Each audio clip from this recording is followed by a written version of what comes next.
धक्कादायक महिलेची गुजरातमध्ये विक्री, 36 दिवस बलात्कार, त्या महिलेने 36 दिवस भोगल्या नरक यातना, 3 नराधम दररोज करायचे सामूहिक बलात्कार। नागपूर यशोधरा नगरात राहणाऱ्या 26 वर्षीय महिलेची गुजरातमध्ये 3 युवकांना विक्री करण्यात आली। त्या महिलेवर तिघांनी 36 दिवस सामूहिक बलात्कार केला। या प्रकरणात मानवी तस्करी प्रतिबंधक विभागाने 3 पैकी एका तरुणाला अटक केली, तर त्या महिलेची विक्री करणाऱ्या दलाल नंदा पोणीकर हिलाही अटक करण्यात आली आहे। यशोधरा नगरात राहणारी महिला सीमा, काल्पनिक नाव, हिने एका युवकाशी प्रेमविवाह केला। दोघांनी अत्यंत गरिबीत संसार सुरू केला। ती धुनी भांडी करण्याच्या कामावर जाऊ लागली, तर पती मोलमजुरी करायला जाऊ लागला। दाम्पत्याच्या संसारात बाळ आल्यानंतर दिवसेंदिवस आर्थिक स्थिती खालावली। पती मुंबईला बांधकामावर मजुरी करायला गेला।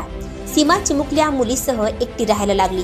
दरम्यान नंदा पोणीकर आणि मंगला ताबे नावाच्या 2 दलालांनी सीमाला हेरले। तिच्या गरिबीचा फायदा घेण्याचे ठरवून तिला गुजरात जामनगरात एका मोठ्या व्यापाराच्या घरी मुले सांभाळण्याची नोकरी देण्याची बतावणी केली।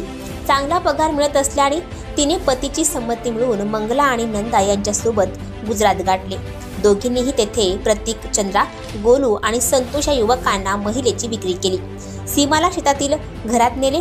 तेथे तब्बल 36 दिवस तिघांनी तिच्यावर बलात्कार केला। सीमाने एका शेतकऱ्याच्या मदतीने तेथून सुटका केली आणि नागपूर गाठले। पोलीस आयुक्त अमितेश कुमार यांना घडलेला प्रकार सांगितला। त्यांनी पोलीस उपायुक्त मुक्कम्मा सुदर्शन यांना प्रकरणाची चौकशी करण्यास सांगितले। AHTU विभागाच्या प्रमुख रेखा संकपाळ यांनी या प्रकरणात गुन्हा दाखल करून नंदा पोणीकर आणि प्रतीक चंद्रा, जामनगर, गुजरात यांना अटक केली। सीमावर बलात्कार करणारे गोलू आणि संतोष तसेच दलाल मंगला ताबे यांचा शोध सुरू आहे।